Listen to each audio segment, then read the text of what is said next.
नीलाद्रिनाथं जगतां महिषां वेदं स्वरूपं शरणैकनाथं श्रीनीलगोत्राधिपैत्यावरेण्यं सुरेन्द्रवन्द्यं प्रणतोऽस्मि नित्यं सुरेन्द्रवन्द्यं प्रणतोऽस्मि नित्यं सुरेन्द्रवन्द्यं प्रणतो।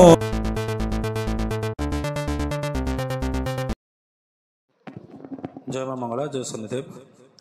आज सेप्टेम्बर 21 तारिख शनिवार, कन्या 6 दिन, आश्विन मास कृष्णपक्ष चतुर्थी तिथि, संध्या 6:14 पर्यंत। आसतु आज आमर काली 4 नंबर कालसर्पदोष 12 प्रकार 4 नंबर जाए विचार करा जायछि। आज 5 नंबर और 6 नंबर कालसर्प जोगर मध्य विचार करा जिवो। वीडियोटी लास्ट पर्यंत देखंतु और जय मां मंगला एस्ट्रोलॉजी ओडिया को सब्सक्राइब करंतु। आज पद्म कालसर्प जोग एवं महापद्म कालसर्प जोग कौन आप विचार हम। वीडियोटी लास्ट पर्यंत देखो जानीपर। प्रथम आम जाना आदिर पंचांग विषय। चतुर्थी तिथि संध्या 6:14 पर्यंत, द्विजय नक्षत्र रात्र 12:36 पर्यंत, मेषचंद्र 60 दंड अहोरात्र। आज वृष सिंह एवं कन्या राशि घातबार, जोगिनी नैऋत्य संध्या 6:14 गते दक्षिण यात्रा निषेध। राहुकाल समय समझा दिबा 8:38 रु दिबा 10:08 मध्य गत दिवस मान राहुकाल समय एवं मेष राशि घात चंद्र रात्रि 12:36 गते द्विजा रोहिणी मृगशिरा पुनर्वसु अश्लेषा पूर्व फाल्गुनी हस्ता चित्रा विशाखा ज्येष्ठा पूर्वाषाढ़ा श्रवण धनिष्ठा पूर्वभद्र रेवती नक्षत्र तारासुदी। मृत्यु एकपाद रात्रि 12:36 गते 2 पाद पुष्कर दोष। कृषि गोत्र संपद नाश, भूमि तिल कंचन दान एवं जानिमा आज चतुर्थीर एकदिष्ट पार्वण श्राद्ध, अपरपेक्षर चतुर्थीर श्राद्ध। जानिमा आज राशिफल विषय।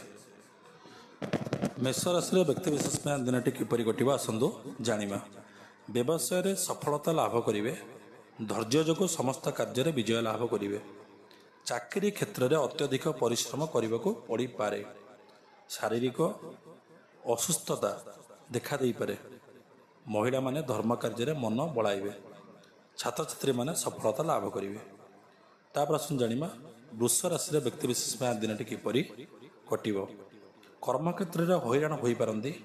व्यवसाय लाभ क्षति समान रहिबो। कौनसी नूतन कर्म संस्थान आरंभ करने पूर्व भावी चिंती करंतु, नचेत असुविधारे पड़ जाई पारंती। पारिवारिक शांति व्याहत हो पारे। महिला माने चिंतित रहिबे। छात्र छात्री माने विदेश यात्रा करि पारंती। तापर आसन जानिमा मिथुन राशि व्यक्ति विशेष आज दिनटी किपरि कटिब। चाकरी क्षेत्र में मान सम्मान वृद्धि पाइब। अर्थ लाभर सुजोग आसीपारे। बंधु सह मित्रता जो व्यवसाय लाभवान हो पारंती। अत्यधिक परिश्रम जो निजर ईप्सित अभिलाष पूर्ण हेब। महिला माने कौनसी अवांछित कार्य जो दोषी हो पारंती। छात्र छात्री माने सफल होबार आशा कम। तापर जानिमा कर्कट राशि व्यक्ति विशेष आज दिनटी किपरि कटिब। विभिन्न योजन प्रगति हेब। विवाद दूर हो सुख संतोष वृद्धि पाइब। मानसिक अशांति देखा दे पारे। मान सम्मान हानि हो पारे। अर्थ व्ययर मध्य संभावना अच्छी। महिला माने चिंतित रहिबे। छात्र और छात्री माने सफलता लाभ करेंगे। तापर जानिमा सिंह राशि व्यक्ति विशेष आज दिनटी किपरि कटिब। कर्मक्षेत्र में हैरान होइबे। लोक अपवाद पाई पारंती। कौन से लोकों द्वारा अपवाद पाई पारंती। शत्रु माने जो हैरान करेंगे। पारिवारिक अशांति वृद्धि पाइब। दुर्घटनार भय अच्छी। दूरयात्रा करंतु नहीं, सावधान रहिबे। बंधु बांधव मान झगड़ा हो पारे एवं मनस्तापर समयटी अतिबाहित हो। तेणु सतर्क रहिबा निहाती आवश्यक। ତାପରେ ଜାଣିବା କନ୍ୟା ରାଶିର ବ୍ୟକ୍ତିବିଶେଷ ପାଇଁ ଦିନଟି କିପରି କଟିବ। ଅତ୍ୟଧିକ ପରିଶ୍ରମ ଯୋଗୁଁ ଆର୍ଥିକ ଯୋଜନାରେ ସଫଳତା ଲାଭ କରିବେ। ମାଲି ମୋକଦ୍ଦମାରେ କିଛି ଅସୁବିଧା ପଡ଼ିପାରନ୍ତି। କର୍ମଚାରୀଙ୍କ ସହଯୋଗ ମିଳିବ। ବନ୍ଧୁ ସହଯୋଗ ମଧ୍ୟ ମିଳିବ। ଭାତୃ ସହଯୋଗ ମଧ୍ୟ ମିଳିବ।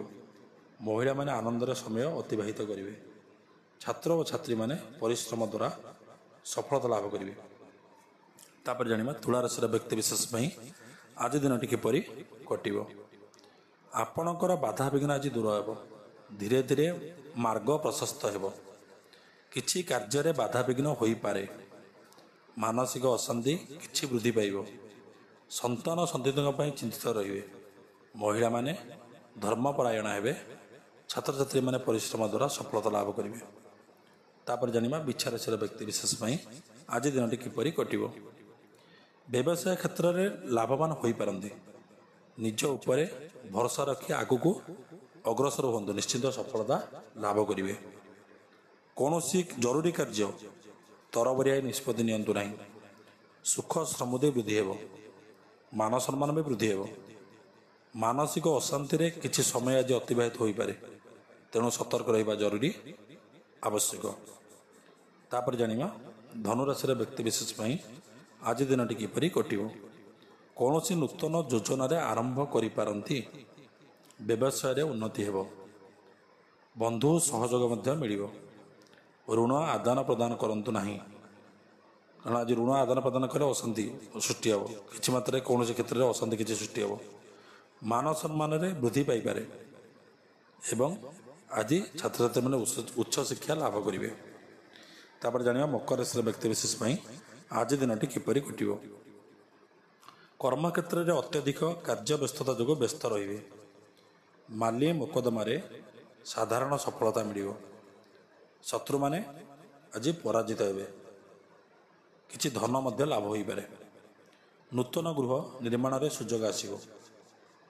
ଅଯଥା ଭ୍ରମଣ କରି ଅର୍ଥ ବ୍ୟୟ କରିବେ। ତେଣୁ ସତର୍କ ରହିବା ନିହାତି ଆବଶ୍ୟକ। ତାପରେ ଜାଣିବା କୁମ୍ଭ ରାଶିର ବ୍ୟକ୍ତିବିଶେଷ ପାଇଁ ଆଜି ଦିନଟି କିପରି କଟିବ। ଧୈର୍ଯ୍ୟ ଯୋଗୁଁ ସମସ୍ତ କାର୍ଯ୍ୟରେ ସଫଳତା ଲାଭ କରିବେ। ଅତ୍ୟଧିକ ପରିଶ୍ରମ ଯୋଗୁଁ ମଧ୍ୟ ସଫଳତା କିଛି ମାତ୍ରାରେ ପାଇବେ। ବାକି ରହିଥିବା ଧନ କିଛି ମିଳିପାରେ। ମାନ ସମ୍ମାନ ବୃଦ୍ଧି ପାଇବ। ନୂତନ ଗୃହ ଓ ବାହନ କ୍ରୟ କରିପାରନ୍ତି। ମହିଳାମାନେ ସୁଖୀ ହେବେ। ଛାତ୍ର ଓ ଛାତ୍ରୀମାନେ ଉଚ୍ଚଶିକ୍ଷା ଲାଭ କରିବେ। ତାପରେ ଜାଣିବା ମୀନ ରାଶିର ବ୍ୟକ୍ତିବିଶେଷ ପାଇଁ ଆଜି ଦିନଟି କିପରି କଟିବ। କୌଣସି ନୂତନ ଯୋଜନା ଆରମ୍ଭ କରିପାରନ୍ତି। ଆର୍ଥିକ ଅବସ୍ଥା ମଜବୁତ ରହିବ। ପୂର୍ବ ନିର୍ଦ୍ଧାରିତ କାର୍ଯ୍ୟରେ ଚେଷ୍ଟା ଦ୍ୱାରା ସଫଳତା ଲାଭ କରିବେ। ନିଜର ଆତ୍ମବିଶ୍ୱାସ ବଳରେ ଆପଣ ପରିସ୍ଥିତିକୁ ସୁଧାରିବାରେ ସଫଳତା ଲାଭ କରିବେ। ମହିଳାମାନେ ଆନନ୍ଦରେ ସମୟ ଅତିବାହିତ କରିବେ। ଛାତ୍ର ଓ ଛାତ୍ରୀମାନେ ବିଦେଶ ଯାତ୍ରା ମଧ୍ୟ କରିପାରନ୍ତି। ଜୟ ମା ମଙ୍ଗଳା, ଜୟ ଶନିଦେବ। ଆସନ୍ତୁ ଜାଣିବା କାଳସର୍ପ ଦୋଷ ବିଷୟରେ। ଆଜି 5 ନମ୍ବର ଏବଂ 6 ନମ୍ବର ଯୋଗ ବିଷୟରେ ଜାଣିବା। ପଦ୍ମ କାଳସର୍ପ ଯୋଗ କ'ଣ, କାହିଁକି ହୁଏ, କିପରି ହୁଏ, କେଉଁ ଯୋଗ ହୁଏ। ଯଦି ଲଗ୍ନ ଠାରୁ ଆମର କୁଣ୍ଡଳୀ ଜାତକ ଚକ୍ରର ଲଗ୍ନ 1 ନମ୍ବର ଠାରୁ ପଞ୍ଚମରେ ଯଦି ରାହୁ ଥାନ୍ତି, ଏକାଦଶରେ କେତୁ ଥିଲେ ପଦ୍ମ କାଳସର୍ପ ଯୋଗ ହୁଏ। ପଞ୍ଚମ ସ୍ଥାନରୁ କ'ଣ ବିଚାର କରାଯାଏ। ପଞ୍ଚମ ସ୍ଥାନରେ ବିଦ୍ୟା, ବୁଦ୍ଧି, ପ୍ରେମ, ସନ୍ତାନ କାରକ ଅଟେ। 5 ନମ୍ବର ହାଉସରେ ଏହି ଜିନିଷ ବିଚାର କରାଯାଏ। ପଦ୍ମ କାଳସର୍ପ ଯୋଗରେ ଶିକ୍ଷାରେ ପ୍ରତିବନ୍ଧକ, ସନ୍ତାନ ନ ହେବା, ନିସନ୍ତାନ ଯୋଗ ଯାହାକୁ କୁହାଯାଏ, ସନ୍ତାନ ନ ହେବା, ଋଣ ହେବା, ବିବାହ ପ୍ରତିବନ୍ଧକ ଅର୍ଥାତ୍ ବିବାହ ଠିକ୍ ଭାଙ୍ଗିଯିବା ପ୍ରତିବନ୍ଧକ, ପ୍ରେମତ୍ୱହୀନ, ବୃଦ୍ଧା ଅବସ୍ଥାରେ ସନ୍ତାନ ବିମୁଖ, ସନ୍ତାନ ନ ପଚାରିବା ବୃଦ୍ଧା ଅବସ୍ଥାରେ, ଗୁପ୍ତ ଶତ୍ରୁ, ଅର୍ଥ ନଷ୍ଟ, ଶରୀର କଷ୍ଟ ସାମ୍ନା ହୁଏ। ପତ୍ନୀ ବିମୁଖ ହୁଏ। ମିତ୍ର ହୋଇ ବିଶ୍ୱାସଘାତୀ ହୁଏ। ନାନା ପ୍ରକାର ମଦ, ଜୁଆ, ଦାଦାଗିରିରେ କର୍ମରେ ମଧ୍ୟ ବ୍ୟକ୍ତି ଲିପ୍ତ ହୁଏ। ସମସ୍ତଙ୍କ ପାଖେ ଅଜ୍ଞାନ ଯୋଗୁଁ ନିନ୍ଦିତ ରହେ। ଏହାର ପ୍ରତିକାର କ'ଣ କରିବା। ପ୍ରତିଦିନ ଶ୍ରୀକୃଷ୍ଣଙ୍କର ପୂଜା କରିବା, ମନ୍ତ୍ର ଜପ କରିବା ଏବଂ ଅର୍ଜନ ଭାବରେ ମନ ଦେବା। ବଡ଼ ଜ୍ଞାନୀଙ୍କ ଅପେକ୍ଷା ମନ ଦେବା ଉପଦେଶ ମାନିବା ଜରୁରୀ ଅଟେ। ନାଗ ପଞ୍ଚମୀ ଦିନ ରାହୁଙ୍କ ଦିବସରେ କାଳସର୍ପ ଶାନ୍ତି ଯଜ୍ଞ କରିବା, ରାହୁଙ୍କର ମନ୍ତ୍ର 18,000 ଜପ କରିବା ଏବଂ ସର୍ପଦାନ ପୂଜା ଆବଶ୍ୟକ। ଘରେ ପ୍ରତିଦିନ ଅନନ୍ତ ବସୁଦେବଙ୍କ ଫଟୋ ରଖି ପୂଜା ଓ ସର୍ପସୂକ୍ତ ପାଠ କରିବା। ତାମ୍ର ସର୍ପ ପ୍ରତିଷ୍ଠା କରି ଜଳରେ ପ୍ରବାହିତ କରିବା ବିଧି ଅଟେ। ତାପରେ ଜାଣିବା ମହାପଦ୍ମ କାଳସର୍ପ ଯୋଗ କ'ଣ? 6 ନମ୍ବର ଯୋଗ। ଲଗ୍ନ ଠାରୁ ଜାତକ କୁଣ୍ଡଳୀରେ ଲଗ୍ନ ଠାରୁ ଷଷ୍ଠରେ ରାହୁ, ଦ୍ୱାଦଶରେ କେତୁ ରହି ସବୁ ଗ୍ରହ ଥିଲେ ମହାପଦ୍ମ କାଳସର୍ପ ଯୋଗ ହୁଏ। ଏହା ପ୍ରଭାବରେ ଋଣ, କଷ୍ଟ, ଶତ୍ରୁ, ଦୁଃଖ ଏବଂ ମାମୁଁଘର ବିଚାର କରାଯାଏ। ରୋଗ ଋଣଗ୍ରସ୍ତ ହୁଏ। ବିଭିନ୍ନ ସମସ୍ୟାରୁ ଦୁଃଖ ଆସେ। ମାମୁଁ ପ୍ରତି ବା ମାମୁଁ ଦ୍ୱାରା ଦୁଃଖ ଆସେ। ମିତ୍ର ମଧ୍ୟ ଶତ୍ରୁ ପରି ହୁଏ। ଧନ ଅପବ୍ୟୟ ହୁଏ। ସର୍ବତ୍ର ହାନି ଦେଖାଏ। ନିରାଶ ହେବାକୁ ପଡ଼େ। ଆର ପ୍ରତିକାର କ'ଣ କରିବ? ଶ୍ରୀକୃଷ୍ଣ ପ୍ରତି ଅଗାଧ ଭକ୍ତିର କରିବା ଏବଂ ଅମାବାସ୍ୟାରେ ପିତୃ ଉଦ୍ଦେଶ୍ୟରେ ଶ୍ରାଦ୍ଧ କରିବା। ପଞ୍ଚମ ତିଥିରେ ସର୍ପ ପୂଜା ଦାନ କରିବା। ସର୍ପକୁ କ୍ଷୀରପାନ କରାଇବା। କାଳସର୍ପ ଶାନ୍ତି ଯଜ୍ଞ କରାଇବା। କାଳସର୍ପ ଶାନ୍ତି ଯନ୍ତ୍ର ଘରେ ରଖିବା। ପାରଦ ଲିଙ୍ଗ ଉପରେ ମହାମୃତ୍ୟୁଞ୍ଜୟ ମନ୍ତ୍ରରେ ଅଭିଷେକ ପୂଜା ଜପ କଲେ ଅତ୍ୟନ୍ତ ଭଲ। ଏବଂ ବୋହି ଯାଉଥିବା ନଦୀରେ କିଛି ତମ୍ବାର ଛୋଟ ସର୍ପ 8ଟି ପୂଜା କରି ଭସାଇବା। ଘରର ଦ୍ୱାର ପଟେ ମୁଖ୍ୟ ଦ୍ୱାରରେ ରୂପାର ସ୍ୱସ୍ତିକ ଚିହ୍ନ କରିବା। ଆଦିରେ ଶାନ୍ତି ମିଳିବ। ଜୟ ମା ମଙ୍ଗଳା, ଜୟ ଶନିଦେବ। କାଲି ବିଚାର କରିବା 7 ନମ୍ବର ଯୋଗ, 8 ନମ୍ବର ଯୋଗ। ଜୟ ମା ମଙ୍ଗଳା, ଜୟ ଶନିଦେବ।